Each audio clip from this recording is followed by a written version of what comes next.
Vamos pedindo ao Senhor que o Espírito Santo ilumine a sua palavra. A palavra de Deus é alimento para nós. A palavra de Deus é um alimento para nós.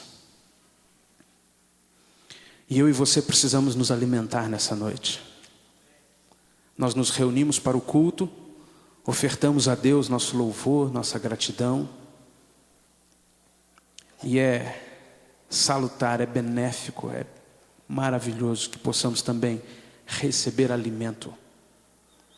Receber alimento. Senhor, alimenta a minha alma, alimenta o meu espírito com a Tua palavra.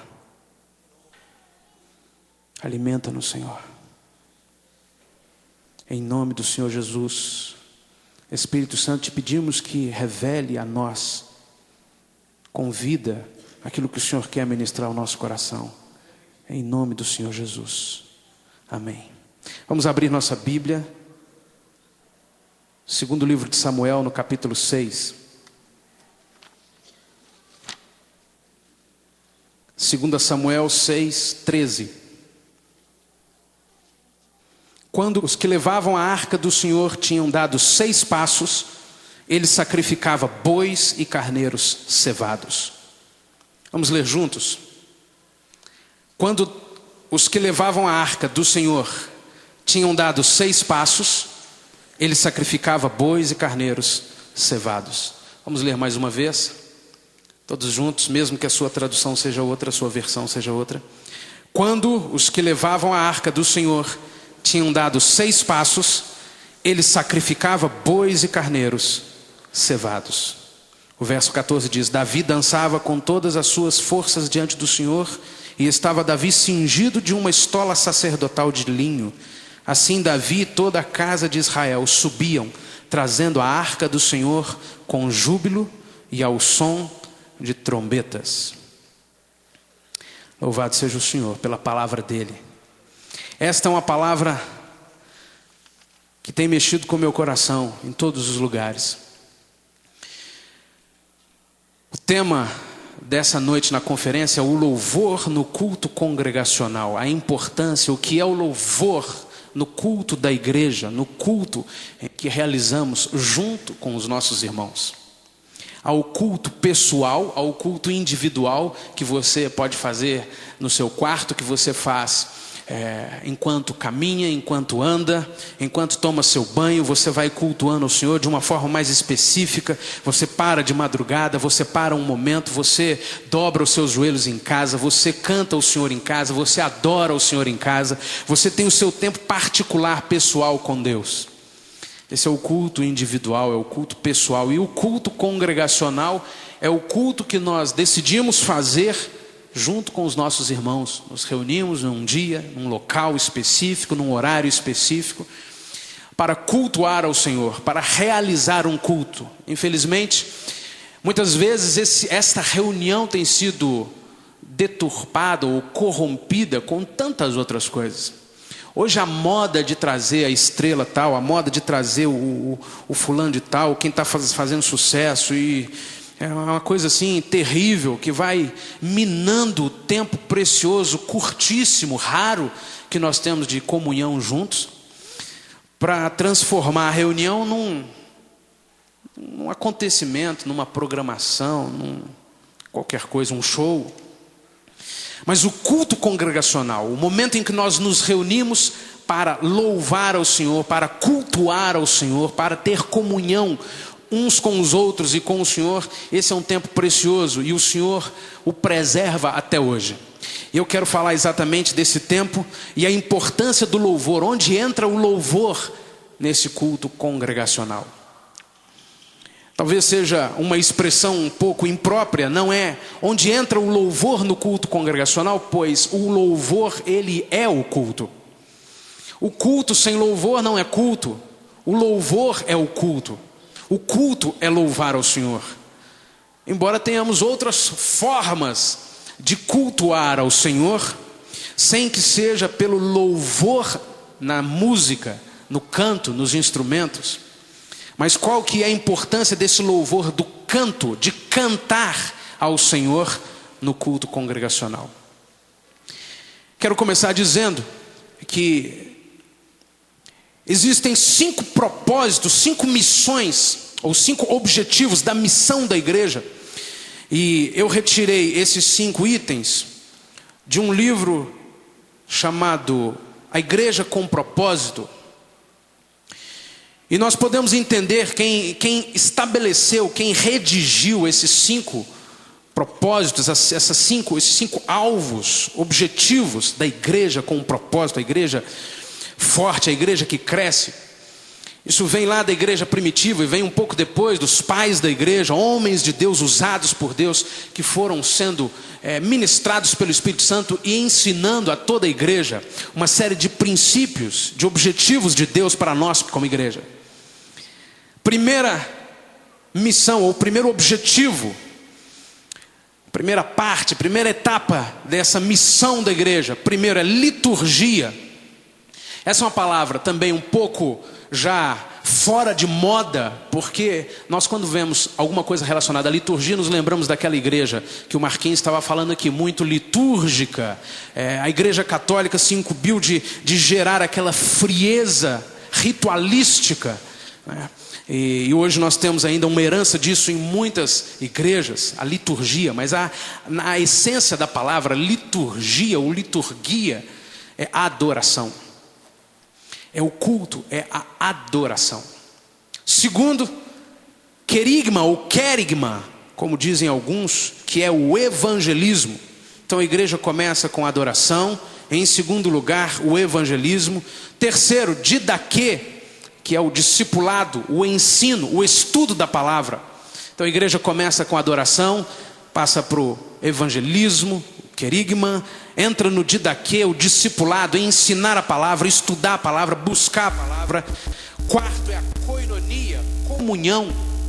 Vamos tendo comunhão uns com os outros, vamos desfrutando da comunhão uns com os outros e com o Senhor, com o Espírito Santo. E por último, diaconia, que é o serviço. A igreja, depois que entra e adora o Senhor, que trabalha para evangelizar outras vidas, que trabalha para discipular os membros, que trabalha para ter comunhão uns com os outros, trabalha também para que os outros sejam servidos, mesmo que sejam dentro da igreja ou fora da igreja. Servir com ações sociais, com alimentação, com médico, com o que pudermos ajudar os outros. Então o autor resume nesses 5 itens dados pelos pais da igreja, a missão de uma igreja forte, de uma igreja estruturada, de uma igreja verdadeiramente abençoada. Não enganadamente abençoada, não aparentemente abençoada, mas uma igreja sólida, abençoada. Isso não reflete apenas na igreja como uma instituição, mas na minha vida como igreja. Eu pessoalmente, você pessoalmente, tem que ser uma pessoa que começa a vida com adoração. E adoração para que o Senhor nos capacite e possamos evangelizar. E o evangelismo nos leva a fazer discípulos. Jesus disse: ide e fazer discípulos. É a ordem de Deus. Depois do discipulado, nós vamos tendo comunhão uns com os outros. E a melhor comunhão, a verdadeira comunhão, é aquela que vem de uma experiência em comum com o Espírito Santo. Não é a comunhão que eu quero ter com o irmão A ou o irmão B, então eu chamo ele para um churrasco, então eu chamo ele para pelada. Não, a comunhão verdadeira, a comunhão duradoura, a comunhão legítima, é a comunhão que vem da ação do Espírito Santo mexendo com a minha vida, mexendo com aquele outro irmão. Então nós temos algo em comum que nos une, que nos aproxima, e nós vamos jogar bola, nós vamos para o churrasco, mas não porque queremos isso, porque estamos juntos pela obra do Espírito Santo na minha vida e na vida daquele irmão. Esta comunhão é a que prevalece. As outras coisas, depois passa um tempo, a gente muda, não encontra mais aquele amigo, não joga mais bola, não vai mais para o churrasco. Mas a obra que o Espírito de Deus fez no meu coração, no coração dele, pode ser que eu nunca mais o encontre, mas toda vez que eu o encontrar, será uma comunhão perfeita, plena, genuína, como se eu nunca tivesse me distanciado dele, pela experiência, pela obra do Espírito Santo no coração. Essa é a estrutura de uma igreja madura, de uma igreja firme, uma igreja que adora, sabe o que é adoração, não é cantoria, é adoração. cultuar ao Senhor, celebrar ao Senhor. Uma igreja que parte para o evangelismo, que tem o objetivo, a prioridade é alcançar outras vidas. O dinheiro investido é para alcançar outras vidas. A maior parte do tempo gasto é para alcançar outras vidas. Sempre alcançar outras vidas. Discipular, ter comunhão e abençoar também a todos os outros, servindo com um alimento, com uma cesta básica, com uma roupa. Pastor amigo meu de Londrina estava dizendo que ele esteve numa igreja no Canadá e os irmãos falaram com os visitantes se levantaram, eles cumprimentaram os visitantes e o pastor disse assim: agora os visitantes podem sair com aquele irmão ali. E os visitantes saíram com aquele irmão, foram bem recebidos. Aquele irmão levou aqueles visitantes numa sala muito grande e a sala estava repleta de roupas, calçados, relógios, utensílios, tudo que você pode imaginar para o uso pessoal. E aquele irmão disse aos visitantes: qualquer coisa que você necessita e que tem aqui dentro dessa sala, você pode pegar e levar. Não tem problema o quanto você necessita. Pode levar 2 blusas, 3 ternos, pode levar 4 sapatos, o que tem aqui que você precisa, hoje você pode pegar e levar. E não eram roupas ruins, roupas estragadas, eram roupas seminovas e muitas roupas novas que os irmãos vão colocando ali naquela sala, Qualquer visitante que chega necessitado de alguma coisa pode ir lá naquela sala, tem aqui o que eu preciso, então leva. Isso é diaconia. Nossa igreja trabalha nessa área, os diáconos estão sempre aí apostos, ofertando, abençoando muitas famílias com cestas básicas. E esse serviço, ele conclui todo o projeto da igreja madura. Por que eu estou dizendo essas questões sobre a igreja madura? Porque nós vamos entrar para falar do louvor no culto congregacional, tendo em mente que nós queremos uma igreja como essa. Uma igreja que adora o Senhor, uma igreja que evangeliza, que discipula, uma igreja que tem comunhão e uma igreja que presta serviços. Esse tem que ser o objetivo, senão qualquer outro estudo sobre louvor, fora desse contexto, fica inválido. Não tem muito valor. Nós precisamos entender que a nossa igreja e a minha vida tem que passar por esses 5 pontos: adoração, evangelismo, discipulado, comunhão e serviço. Como o tema é louvor e adoração, nós vamos tratar apenas do primeiro tópico, adoração. Nós lemos no 2º livro de Samuel, nesse versículo 13, que quando os que levavam a arca do Senhor tinham dado quantos passos? 6 passos. Você sabe o que é o número 6? Sabe o que significa o número 6 na Bíblia? O número 6 é o número do homem. É um número imperfeito. Por outro lado, o número 7 é o número de Deus, o número perfeito. É um número muito relacionado ao homem, à esfera, à dimensão humana. Um número imperfeito. Na visão e no simbolismo bíblico, número 6. Interessante que nós lemos que quando os que levavam a arca do Senhor tinham dado 6 passos. E há uma lição preciosa para nós nessa passagem, nesta frase. Quando nós caminhamos, seja por onde for, e damos 6 passos, nós temos que parar. Quando eu e você estamos caminhando dentro do nosso plano, dentro dos nossos projetos, dentro das nossas atividades, dentro dos nossos envolvimentos diários, dentro daquilo que é na nossa dimensão humana, quando nós estamos caminhando, nós temos que parar para fazer o que eles faziam: sacrificavam bois e carneiros cevados. Toda vez que eu e você nos pegamos envolvidos com alguma atividade humana, nós temos que parar diante de Deus e oferecer a Ele um sacrifício. Mas por que Deus está ensinando isso? Porque nós corremos o risco de continuar envolvidos só nas atividades humanas e não pararmos para sacrificar ao Senhor, não pararmos para cultuar ao Senhor. E aí nós vamos nos esforçando demais nas nossas atividades, nos nossos projetos, mesmo que dentro da igreja.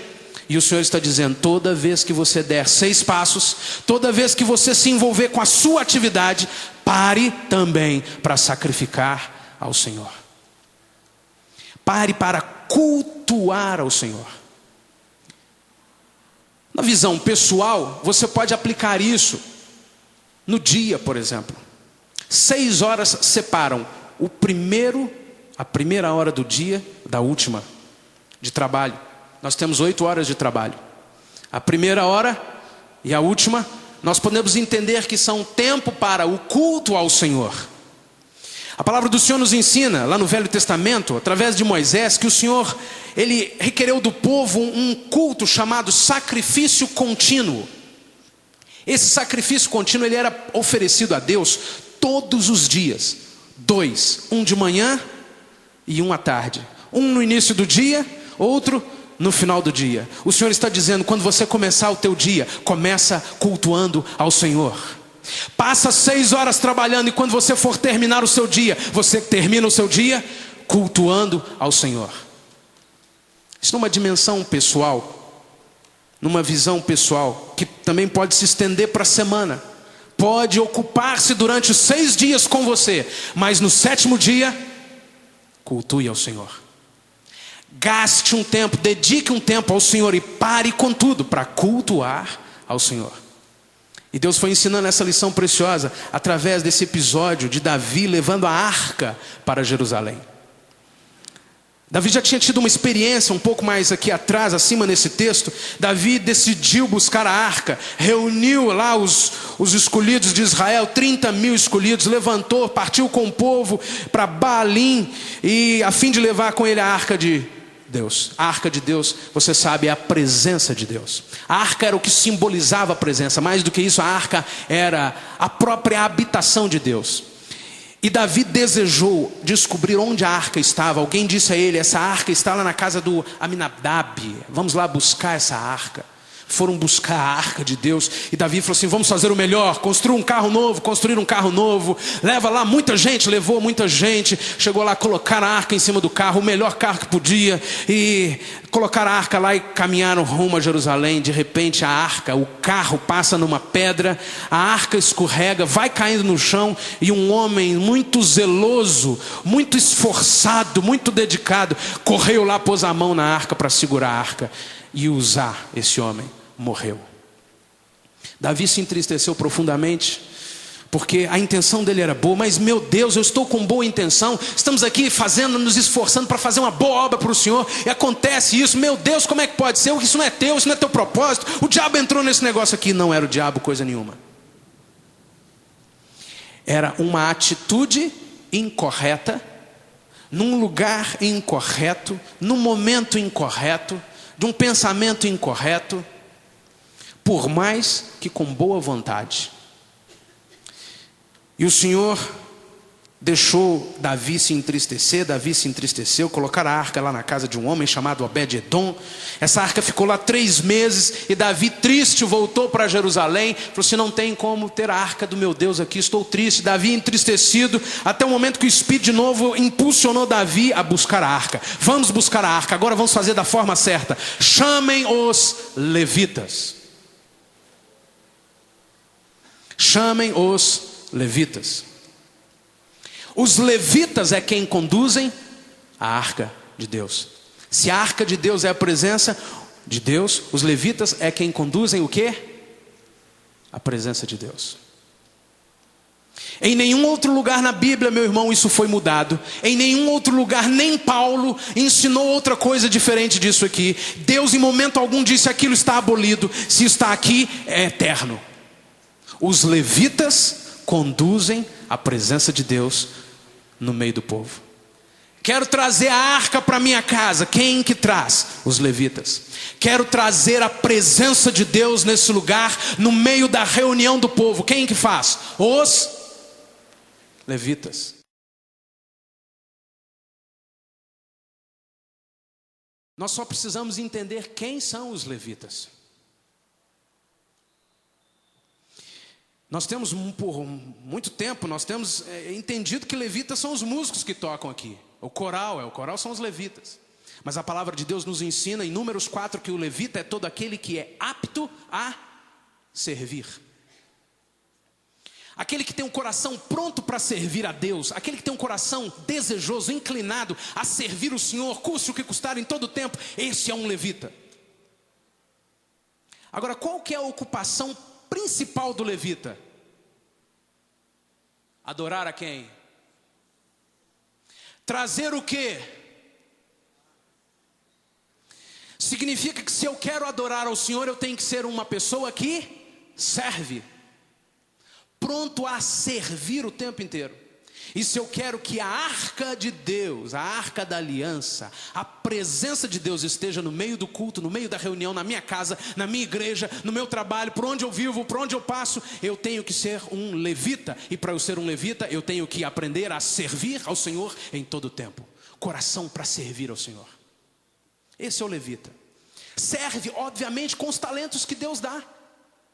É o irmão que serve ao Senhor trazendo aqueles que moram lá na Pompeia, atrás de ônibus, atrás de Kombi. Ele usa o seu talento para servir a Jesus. É o irmão que senta ali no computador e digita o que você vai lendo aqui. Ele usa o talento dele para servir ao Senhor. Ele não importa, ele não está recebendo para isso, porque receber então não é serviço. Receber não é serviço de coração. Receber é obrigação trabalhista. Se ele recebe, ele tem a obrigação de cumprir aquilo. Mas o serviço do levita é um serviço de coração, é um culto, é uma oferta.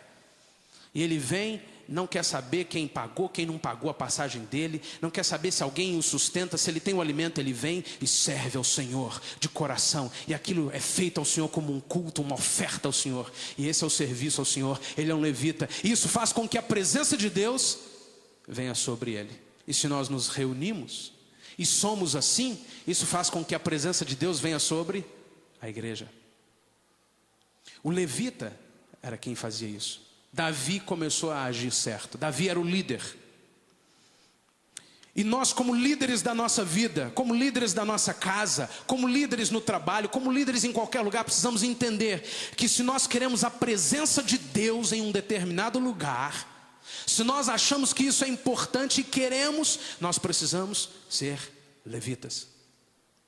Coração pronto para servir ao Senhor. Coração pronto para servir. É fácil virmos aqui à frente tocar num dia especial, vamos gravar o CD. Então aí vem. Eu quero ver no culto continuamente, sem nenhuma atração especial. Para servir, Senhor, eu vou para te servir.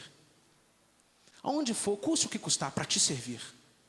Por amor, por culto ao Senhor, por querer agradar o Senhor, por querer estar com o Senhor, para te servir. Esse é o levita, o Senhor se agrada dele, vem e se manifesta, e a arca estará no nosso meio. Quando os levitas levavam a arca do Senhor, tinham dado apenas 6 passos e sacrificavam bois e carneiros cevados. Isso aqui nos leva a entender, além da necessidade diária de culto ao Senhor, de consagração pessoal, de quebrantamento na presença do Senhor, de sacrificarmos a nossa própria vida no altar do Senhor. Isso nos leva a entender também que para que nós possamos viver essa realidade de culto ao Senhor, da arca sendo conduzida ao meio do povo, nós precisamos começar tudo com o altar. Se vamos cultuar ao Senhor, se vamos cantar ao Senhor, se vamos servir ao Senhor, se vamos ser crentes mesmo, se vamos fazer alguma coisa na igreja, esse serviço, que é a adoração, precisa começar no altar. Senhor, queima minha vida. Senhor, queima meu ser. Você pode fechar os seus olhos agora? Você pode orar ao Senhor assim? Senhor, queima o meu coração. Queima, Senhor. Queima, Senhor. Queima minha mente. Queima o meu ser, o meu corpo, com teu fogo santo, consumindo qualquer impureza, consumindo o erro, consumindo o que eu não sei e que é errado, consumindo o que eu não vejo que está em mim e que é errado, consumindo, Senhor, liberando, limpando, purificando a minha mente, o meu coração. E eu sacrifico a Ti, Senhor, a minha própria vida. Me ponho no Teu altar em sacrifício vivo, para que o Senhor seja exaltado. Meus irmãos, a cada 6 passos eles sacrificavam ao Senhor. Você pode dizer isso? A cada 6 passos eu sacrifico ao Senhor. Pode dizer mais uma vez? A cada 6 passos eu sacrifico ao Senhor. Você está no seu trabalho durante o seu dia, atarefado, angustiado, impressionado com alguma coisa lá do seu trabalho, e você para e diz: a cada 6 passos eu sacrifico ao Senhor. Você está envolvido no seu trabalho, você está envolvido na igreja, você está envolvido num monte de atividades na igreja. Você para e diz: a cada 6 passos, eu sacrifico ao Senhor. Repita comigo: a cada 6 passos, eu sacrifico ao Senhor. Diga quem está ao seu lado: a cada 6 passos, sacrifica ao Senhor. Nós estamos falando sobre a importância do louvor no culto congregacional. Quando nós nos reunimos, como fazemos aqui nessa noite, para cultuar ao Senhor, nós temos que entender que tudo precisa começar com: a cada 6 passos, eu sacrifico ao Senhor. Pode repetir mais uma vez? Armamos tudo, fizemos tudo, montamos, ensaiamos, produzimos, pensamos, mas chega um momento em que você tem que largar tudo do que refere-se ao número 6, a você, ao homem, a nossa força, a nossa dimensão humana, e parar no altar do Senhor e sacrificar ao Senhor. Me lembro que eu fui numa igreja, ministrar numa igreja, e aqueles irmãos abençoados tinham 209 programações naquela noite. E o pastor, coitado, ele corria de um lado para o outro. E quando eu achei que não cabia mais nada: apresenta isso, faz isso, agora levanta isso, agora entra a bandeira, agora faz aquilo, agora vamos lá no estandarte, agora a banda entra, agora isso acontece, agora... Quando estava assim, eu já chegou no máximo, não tem condição de ter mais nada. O pastor saiu correndo, me chamou: vai cantando. Eu entrei, comecei a ministrar uma música, cantando uma música, e a cortina foi fechando. E eu falei assim: meu Deus, tem alguém fazendo... Está errado, não é para a cortina fechar. E a cortina foi fechando. Aí de repente uma irmã que estava na minha frente, assim, era a esposa do pastor, falou assim: vai cantando, vai cantando. E eu fiquei sem entender aquilo. A cortina fechou, a irmã deu a volta correndo, continua cantando, tá lindo você cantando atrás da cortina. E eu aí que eu fui entender que os irmãos estavam entrando para o batistério, e ficava atrás de mim assim. E o pastor já tinha dado a volta correndo, trocou o terno, pôs lá a beca, né? E desceu lá no púlpito, no batistério, e começou a batizar aqueles irmãos. E daí a pouco ele já saiu correndo de novo, entrou de novo lá no vestiário, trocou de roupa, e chegou até meio ofegante assim. Ai, graças a Deus, deu tempo para tudo. Vamos abrir agora a palavra do Senhor. E leu aquela mensagem corrida. Tudo corrido, tudo corrido. Meu irmão, a cada 6 passos, pare para sacrificar ao Senhor. A cada 6 passos, pare para sacrificar ao Senhor. O verso 14 diz: Davi dançava com todas as suas forças diante do Senhor. Segunda coisa, a importância do culto no louvor congregacional.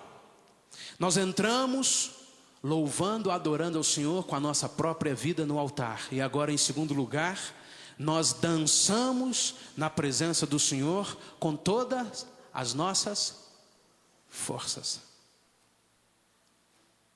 Vamos ficar de pé? Você pode dizer glória ao Senhor? Isso é toda a sua força? Isso é toda a sua força? Isso ainda é toda a sua força?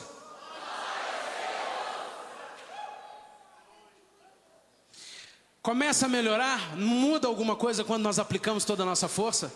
Sim ou não? Esse sim é com toda a sua força? Muda ou não muda?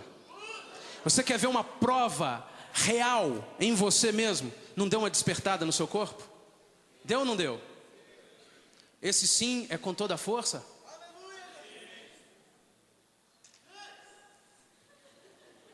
Podem se assentar. Para que uma igreja cresça, primeiro começa na adoração. Para que o culto seja realizado, para que a adoração exista realmente, eu começo com a minha vida no altar. Em segundo lugar, eu começo com toda a minha força. Meu irmão, se você vai cantar ao Senhor, canta ao Senhor mesmo. Se não, senta e fica de boca fechada. Se vai cantar, canta mesmo ao Senhor, meu irmão. Eu não estou dizendo o momento em que você está pensando, o Espírito está falando em você alguma coisa, você está raciocinando alguma coisa, Deus está movendo o seu coração alguma coisa, você está orando. Não estou dizendo alguma coisa circunstancial que eu olho para aquele irmão e ele está assim paradinho.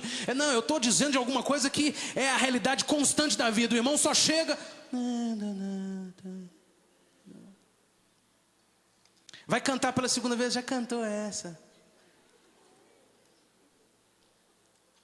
Nossa, de novo, não gosto muito dessa música. Não acho legal essa música, sabe?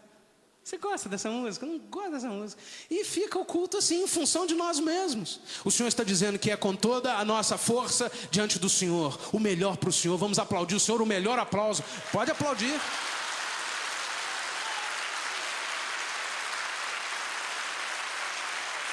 Para o Senhor o melhor para o Senhor. Louvado seja o teu nome, Deus.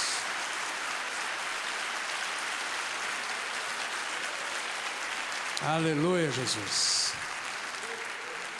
Isso tem que ser sempre, irmão. Tem que ser sempre. Sabe o que acontece nas palmas? Muitas vezes nós já acostumamos a ter palma depois dos cânticos. Então se dá lá o arranca palmas, tchan, tchan, tchan, o irmão já começa uma palma aqui, outro ali, já que alguém começou, o outro começa também, já que o outro começou, daí a pouco aí cresce um pouquinho. Se é culto ao Senhor, nós vamos cultuar o Senhor com toda a nossa força. Se é para bater palma, com toda a nossa força. Se é para cantar, com toda a nossa força. Se é para começar a glorificar o Senhor, com toda a nossa força. Se é para viver diante do Senhor, com toda a nossa força. Para valer. Davi dançava com todas as suas forças diante do Senhor. Pode ser que você não dance com muita liberdade, irmão. Em alguns momentos eu danço com liberdade, mas não é raro. Talvez você não dance com liberdade, mas se você dança, dance com liberdade. Tinha uma irmã aqui na igreja um dia que estava dançando, mas dançava na presença do Senhor que fazia gosto, irmão. Que coisa linda. Aí veio um irmão, sei lá. Ele está muito exagerado. Aquela irmã não pode ficar lá não, dançando daquele jeito. Encheu tanto que eu tive que ir lá falar assim: irmã, você vai compreender, irmã. Vou falar com todo carinho. Fica mais quietinho aqui, deixa passar essa. Depois você volta e pronto. A irmã, uma coisa tão de Deus, aquela irmã, que coisa maravilhosa. Que ela não mudou sua postura de adoradora diante de Deus. Ela parou de dançar aqui, mas você vê que dentro dela está tudo dançando na presença do Senhor. Tem alguém que está, então tá bom, deixa. Irmão, é com toda a força. Com toda a força do nosso ser, da nossa alma, do nosso coração, das nossas mãos, da nossa voz, com toda a força. Davi dançava diante do Senhor com toda a força. Terceiro, e estava Davi cingido de uma estola sacerdotal de linho. Sabe o que é estola? Levanta aí a estola aí de... Olha lá, olha. Estola é aquele negócio bonito que eles colocam por cima. Depois eles trocam, põem um azul. Todo mundo fica pensando que é outro uniforme novo, mas é só a estola que foi trocada. Aí depois vem um outro verdinho bonito. É só estola. Mas as mulheres também muito assim. Às vezes você vê assim, olha, vestido novo. Não, só virou avesso. E Davi cingido de uma estola sacerdotal de linho. Você, se ainda não leu, leia o livro do pastor Jorge, chamado O Pão de Deus. Foi o primeiro livro dele que eu li. Fala sobre a diferença de alguém que tem que se alimentar do pão e alguém que, além de se alimentar, pode servir o pão. A diferença de louvor, de culto na igreja para valer, é quando o culto é ministrado por pessoas que estão vestidas com a estola sacerdotal. São crentes, homens e mulheres, pequenos e grandes, capazes ou não de acordo com a sua imaginação, estão na frente ou não, tenham a idade que tiver, estão diante do Senhor como sacerdotes, servindo o pão de Deus. Isso é, passa alguém perto, você tem alguma palavra para ministrar? Vai ministrar algum irmão? Não é assim, ele mandou dizer, eu vou dizer, tá? Não. Aí você diz, não, você ministra o irmão, você profetiza, e aquele irmão sente alguma coisa. Ontem a Ana Paula disse aqui, na hora que ela sentou ali do meu lado, disse assim, tinha um óleo quente descendo sobre mim. A Cristina impôs as mãos aqui, orou, ela falou assim, tinha um óleo quente descendo sobre mim. Você vai ministrar, a pessoa sente alguma coisa, você é um sacerdote de Deus, você tem alguma coisa para ministrar, porque você tem vida de Deus, você se alimenta do pão e você pode oferecer o pão, você pode servir o pão. Davi estava diante do Senhor com uma estola, cingido da estola sacerdotal. Põe a sua mão no coração, fecha os seus olhos e diga: Senhor, eu quero ser um sacerdote teu, em todo tempo me alimentar de ti, e em todo tempo servir o teu pão, Senhor. Versículo 15 diz assim: Davi e toda a casa de Israel subiam, trazendo a arca do Senhor, com júbilo e ao som de trombetas. Fechamos aqui então a figura, a ilustração, ou o exemplo do culto congregacional e o louvor dentro do culto. O povo se reuniu, levitas sérios diante de Deus, para sacrificar suas vidas no altar do Senhor. As vidas no altar do Senhor geraram condição, pela capacitação do Espírito Santo, de darmos ao Senhor com toda a nossa força o louvor, a glória, a celebração. Estamos na presença dele cingidos com as nossas vestes de sacerdotes, e podemos então trazer a presença de Deus no nosso meio. Irmão, a presença de Deus é facilmente simulada.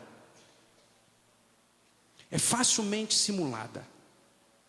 Eu estava numa igreja e foi lá um irmão, um pastor, estava visitando, e deram a oportunidade para ele dar uma saudação à igreja. E ele já entrou assim: diga comigo, quem tem unção, passa para quem não tem. Quem não tem, recebe de quem tem. Repita. E o povo repetia. Agora presta atenção, vejam bem, um jogo de futebol é narrado assim, e o goleiro vai passando, passa a bola para o fulano tal, e o fulano passa a bola para o e gol! Não é assim, irmão? Aí todo mundo Aí ele falou assim: pois é, com Deus é assim também. A gente vai crescendo, até que explode o gol, e todo mundo diz aleluia, e o Espírito Santo vem e derrama a unção. Então vamos lá? Assim, o Espírito Santo passou a bola para Deus, Deus manda o Espírito Santo descer, o Espírito Santo desce, e toca naquele irmão, e o culto vai abençoando, irmão, vão, irmão, aleluia, aleluia. Não foi bom, não ficou muito bom, vamos melhorar. E eles tentaram de novo, melhoraram mesmo, e foi um aleluia. O povo explodiu em palmas, e foi uma coisa assim maravilhosa. E eu não sei o que aquilo transformou a vida de alguém. Se não transformou, não é unção. A unção é simulável. A presença de Deus pode ser simulada por um forte aplauso, por uma música muito tocante na nossa alma, por uma banda super ensaiadora, luzes, gelo seco. Aquilo mexe com a alma, aquilo mexe com as emoções, aquilo mexe com os sentidos, nos deixa assim meio fora da dimensão. O que está acontecendo? De repente entra um som, depois outra luz, você fica assim meio perdido. Deus não é assim. A unção de Deus é algo que vem. Pode ser no meio do barulho, pode ser no meio do silêncio, pode ser com um gelo seco, pode ser sem o gelo seco, sem a luz, sem a banda, sem... A unção vem do Senhor, toca seu coração e transforma você, e te enche de uma alegria, te enche de uma experiência com Deus impossível de ser narrada. E aí nós vamos realmente, com júbilo e ao som de trombetas, ver a presença de Deus no nosso meio. Não pelo que gritamos, pelo que dissemos, pelo que fizemos, que planejamos, mas porque, primeiro, nossa vida está no altar. Segundo, nós estamos sacrificando ao Senhor e oferecendo a Ele tudo que temos, com todas as nossas forças. Terceiro, vivendo com a estola sacerdotal. E assim, subindo diante do Senhor, trazendo a arca com júbilo e som de trombetas. Meu irmão, isso é o louvor. O louvor começa lá fora, quando eu decidi vir à reunião, o louvor congregacional. Começa lá fora, os preparativos, a pré-produção desse evento diante de Deus. Começa lá em casa. Quando eu falo assim: Deus, o Senhor está me abençoando nesse dia, estou vivendo uma vida diante do Senhor nesse dia. Deus, eu vou para aquele culto hoje, Senhor, eu vou me pôr no teu altar, Senhor. Eu vou te adorar, eu vou te cultuar, Senhor. E você entra por aqui e você já não está mais preocupado em conversar, em ver fulano, em dizer, Davi, o que está acontecendo e tal. Você já começa a entrar na presença do Senhor. Senhor, minha vida está no teu altar. Alguém pode até te chamar, você pode até ser atraído por alguma coisa. Você já está noutra dimensão, irmão. Você já não está mais nessa dimensão. Você já está em espírito, o tempo não te toca mais, o espaço não te toca mais. Você já está diante dele, você já, Senhor, estou no teu altar. Queima-me, Senhor. E você começa a celebrar o Senhor, você começa a cantar ao Senhor, você começa a regozijar na presença do Senhor. E aí sim, a unção vem. Não é o gol que você tentou fazer. É o Espírito Santo que pôde vir, porque a nossa vida está no altar. Por que então o louvor no culto congregacional? Porque se não tiver isso, não teve culto. Se eu não vim com a minha vida no altar, com toda a minha força, estola de sacerdote, a presença do Senhor, se a arca não veio diante de nós, não houve culto. Não houve.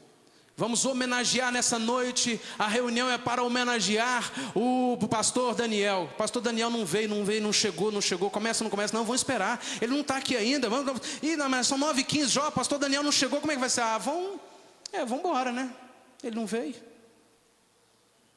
Não tem como homenagearmos o pastor Daniel. E muitas vezes nós estamos homenageando Deus sem que Ele esteja presente. Por isso em Isaías, o Senhor diz assim através de Isaías: Isaías, manda esse povo calar, eu já não aguento mais o som dessas buzinas deles. Para que isso não ocorra comigo, com você e com a nossa igreja, irmão. O louvor ao Rei dos Reis, Senhor dos Senhores, precisa acontecer partindo de corações no altar do Senhor, que o adoram com todas as forças, vestidos da estola sacerdotal, e a presença do Senhor vem no nosso meio. Por isso há louvor na reunião da igreja. Davi disse que dançavam com todas as suas forças, trazendo a arca do Senhor com júbilo e ao som de trombetas. E pode ter certeza, ao som de tambores, de harpas, ao som de muitos instrumentos, eles cantavam ao Senhor. Eu quero deixar nessa noite no seu coração, primeiro, tudo isso só tem valor se nós tivermos em mente os propósitos de uma igreja madura, forte. Não é uma igreja grandona, mas é uma grande igreja, mesmo que seja pequena. Começa com adoração, serviço ao Senhor, cultuar ao Senhor, para que haja evangelismo, discipulado, comunhão e serviço. Nada mais, não precisa de mais nada. O tempo já é muito curto. Precisa de muito atrativo. Não precisa de muita fantasia, não precisa de muita firolinha, não precisa de muita... não precisa. Precisamos disso. Adoração, evangelismo, discipulado, comunhão e serviço. Diante desse propósito, nós vamos vendo na adoração, por que existe o louvor? Qual que é a importância do louvor no culto, na reunião da igreja, dos irmãos? Para que a arca esteja entre nós, para que Deus esteja na sua casa, irmão. Leia comigo um texto, lá no livro de Cantares, Cântico dos Cânticos.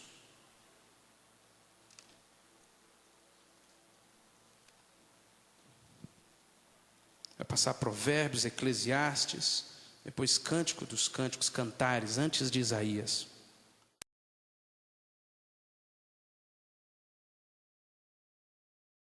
Eu quero fazer uma aplicação aqui rápida, prática para você que entendeu o que foi dito até agora. Sim, eu estou entendendo que o culto, a reunião da igreja tem que começar assim: sou eu no altar, minha vida no altar.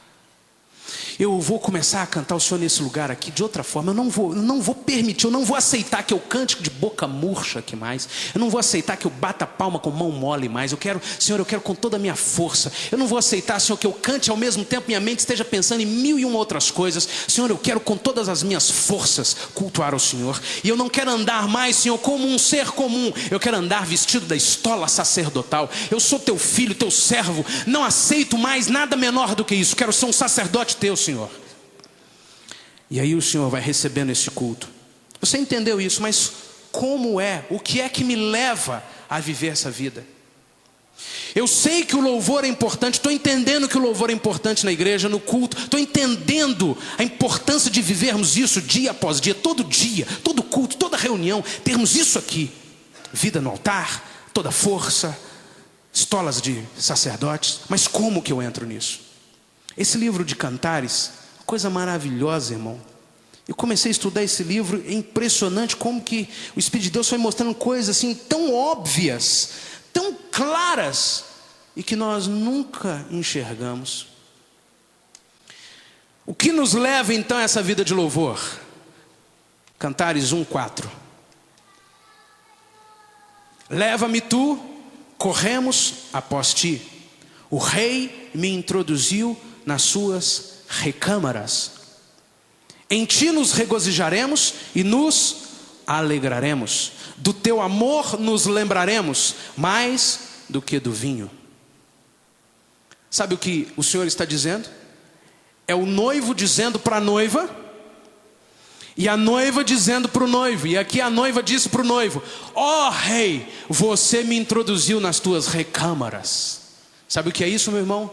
É você dizendo ao Senhor: ó meu Deus, o Senhor me salvou, hoje eu estou diante de ti. Ó Senhor, em ti eu me regozijo e me alegro. Do teu amor eu me lembro continuamente, Senhor. Porque Deus amou o mundo de tal maneira que deu o seu Filho unigênito, para que todo aquele que nele crê não pereça, mas tenha a vida eterna. Por causa do amor de Deus, eu e você fomos salvos. Se há alguma coisa que nos leva a querer louvar ao Senhor de todo o nosso coração, é o motivo da salvação, porque fomos salvos, porque o Rei nos introduziu nas suas recâmaras.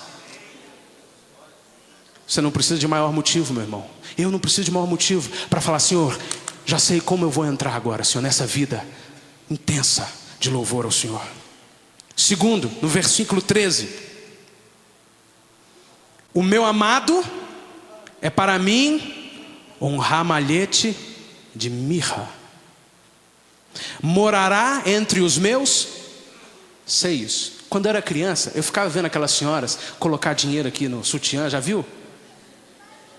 Eu lembro que tinha uma mulher gordona, tinha uns peitão grandão assim, ela colocava aquele negócio lá, eu falei assim: meu Deus do céu, só ela pode tirar, né? O meu amado é para mim como um ramalhete de mirra. Primeiro, flui essência, cheiro gostoso, aroma suave o tempo inteiro. Tá cheiroso. Tá cheirosa você, olha que coisa linda aquela vida. Olha aquele irmão, olha só os atos dele, tudo cheira bem. Mas onde que ele colocou o ramalhete? Lá no lugar da intimidade. Ninguém pode pegar, não. Não põe a mão aqui, não. Por isso a noiva diz: entre os meus seios morará o ramalhete de mirra. O meu amado é para mim um ramalhete de mirra. O Senhor é para você um perfume agradável. Você toma um banho, você tomou com o melhor sabonete, o melhor shampoo, mas você quer pôr um perfumezinho. Senhor, pode ter sido o melhor sabonete, pode ter sido o melhor perfume, mas sem o perfume do Senhor está faltando alguma coisa, Senhor. Tem motivo maior, meu irmão, para louvarmos ao Senhor? Ele é o nosso perfume. Sem Ele nós estamos cheirando igual a todo mundo, mas com Ele, perfume gostoso. Diga: Senhor, eu quero ser perfumado. Por isso eu quero entrar nos teus átrios com hinos de louvor. Terceiro, no verso 10 do capítulo 3. Errei tudo, no verso 10 do capítulo 2. Terceiro motivo porque você vem para o culto, para a reunião da igreja, para louvar o Senhor nesse padrão que já vimos hoje. O meu amado fala e me diz: levanta-te, amada minha, formosa minha, e vem, vê, já passou o inverno, as chuvas cessaram e se foram, aparecem as flores na terra, o tempo de cantar chegou, e a voz das rolas ouve-se em toda a terra. Sabe por que você vem louvar o Senhor, meu irmão? Porque o teu amado, o teu Senhor, aquele com quem você tem intimidade, diz assim: levanta, minha noiva, olha a tua volta. Pode não parecer, mas a chuva já passou, a tempestade já passou. Creia, o vento já foi embora, o frio já passou, já acabou teu deserto, tua tempestade. Já creia, levante, louve o Senhor, o tempo de cantar começou. Meu irmão, o primeiro motivo já era o suficiente para virmos aqui adorar o Senhor. Vida no altar, força, estola sacerdotal. Tivemos o segundo, apaixonados pelo Senhor, nosso perfume. Tivemos esse terceiro, experiência com o noivo. Estou passando algo na minha vida, estou passando uma luta. Eu posso até não ter relacionado muito essa questãozinha lá na minha família, no meu emprego, nas minhas finanças, na minha vida pessoal, nos meus complexos. Posso não ter relacionado isso muito com Deus, com culto. Mas hoje eu estou entendendo que eu posso relacionar. E que o Senhor me diz: filho, filha, creia, levante. O inverno vai passar, a chuva vai embora. Olha a sua volta. Creia e comece a cantar ao Senhor. Você canta ao Senhor, meu irmão, é porque o Senhor já te disse. Você pode nem ter visto, o Senhor já te disse: levanta, você é minha noiva. Minha noiva não vai ficar no frio, nem vai ficar na chuva. Quarto motivo, capítulo 3, no versículo 1 diz assim: de noite busquei em minha cama aquele a quem ama a minha alma. Busquei-o, mas não o achei. Levantar-me-ei agora e rodearei a cidade, pelas ruas e pelas praças. Buscarei a quem ama a minha alma. Se você é casado, você sabe o que é dormir sozinho. A cama é sentir falta, é pôr a mão assim, ó, ali, não tem ninguém lá do outro lado. É ruim. Eu não me lembro muito porque eu durmo e não acordo mesmo, eu apago. Mas faz falta. Como faz falta? Se a vida vai mais ou menos, irmão, ufa, graças a Deus, dormir sozinho, a cama toda para mim. Mas se você está sendo abençoado no seu casamento, se você está vivendo uma vida gostosa no seu casamento, abençoado por Deus, você sente falta. Senhor. E diz assim: de noite eu busquei em minha cama aquele com quem a minha alma, aquele a quem a minha alma ama. Busquei, eu não achei. Cadê? Onde está o meu Senhor? Jesus, eu passei essa semana longe de ti. Eu não tive tempo direito de parar para ler a tua palavra. Não é aquela obrigação religiosa de ler 3 versos por dia. Não, Senhor, aquele de deitar assim diante do Senhor e começar a ler a tua palavra e regozijar na tua presença, de dobrar os joelhos e ficar: Senhor, que gostoso. Não quero levantar daqui, é de você curtir o Senhor. Ana Paula pregou isso aqui ontem. Apaixonado pelo Senhor, falou assim: Senhor, minha alma suspira por ti, Senhor. Se eu pudesse estar com o Senhor agora.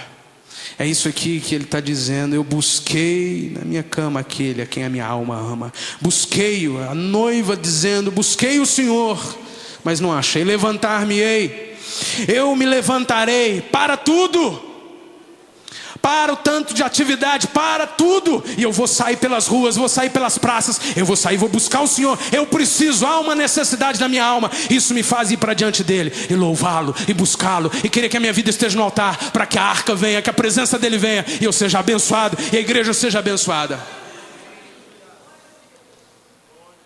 Capítulo 3, versículo 6: quem é esta que sobe do deserto como colunas de fumaça, perfumada de mirra, de incenso e de toda sorte de pós aromáticos do mercador? Olha o noivo dizendo: quem é aquela maravilhosa, linda, perfeita, amada, querida, que sobe do deserto? Está está passando uns maus bocados, está passando os apertos, as lutas, o marido, a mulher, o trabalho, está passando as lutas.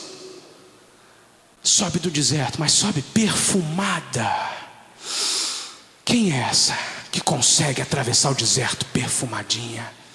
Estou no deserto, mas eu sou dele, sou a noiva do Cordeiro, ando perfumada, ando com o Senhor, ando na presença dele.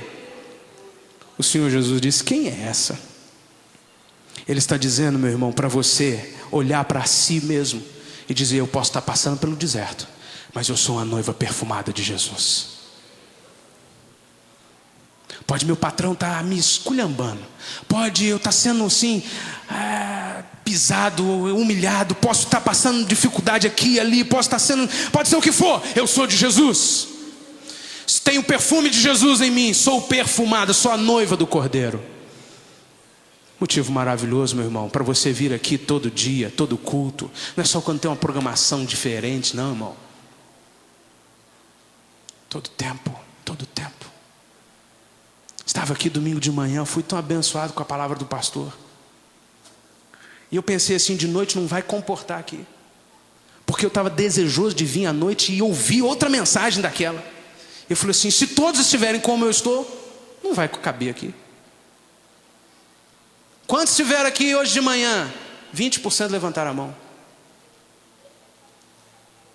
Ou crente que só vem de manhã, ou crente que só vem de noite.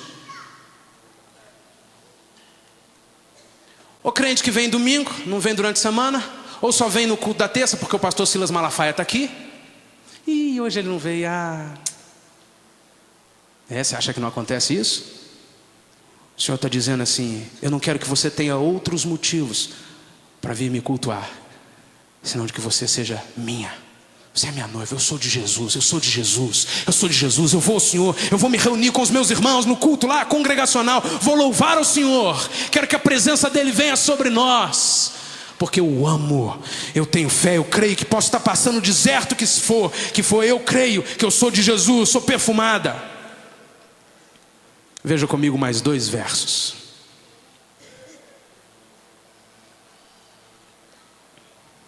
Capítulo 5, versículo 1 diz assim: já vim para o meu jardim, minha irmã, noiva minha. Irmão, isso aqui é uma linguagem de apaixonados, melada, toda assim, querida, eu já vim para o jardim, linda. E meu amor, estou aqui, colhi a minha mirra com a minha especiaria. Sabe o que Jesus está dizendo? Onde estão aqueles que são a beleza do Senhor, o melhor que Ele fez? Eu e você, onde estão? Se reuniram aonde? Lá na igreja. Para quê? Qual o objetivo? Se reuniram para levar para o noivo mirra e especiarias. E o noivo diz que eu venho para recolher a minha mirra e as minhas especiarias. No capítulo 25 de Êxodo você vê Deus dizendo, no capítulo 30 de Êxodo você vê Deus dizendo a Moisés, fala assim: fala ao povo para trazer mirra, cálamo, cássia aromática e traga incenso, para que cultuem e farão um culto a mim, eu virei no meio deles. Especiaria, caro, coisas caras. Meu irmão, não é oferta de R$1, uma oferta abençoada. Não é o tempo que sobrou, é o melhor tempo. Não é a voz que você consegue depois que trabalhou o dia inteiro. Não, é a melhor voz. O melhor para o Senhor é a tua especiaria. E você vem para o Senhor, e o Senhor vem no jardim dele e dá uma olhada assim: deixa eu ver de quem eu vou recolher. E ele vem recolhendo e ele diz assim: já colhi a minha mirra e as minhas especiarias, comi o meu favo com o meu mel, bebi o meu vinho com o meu leite.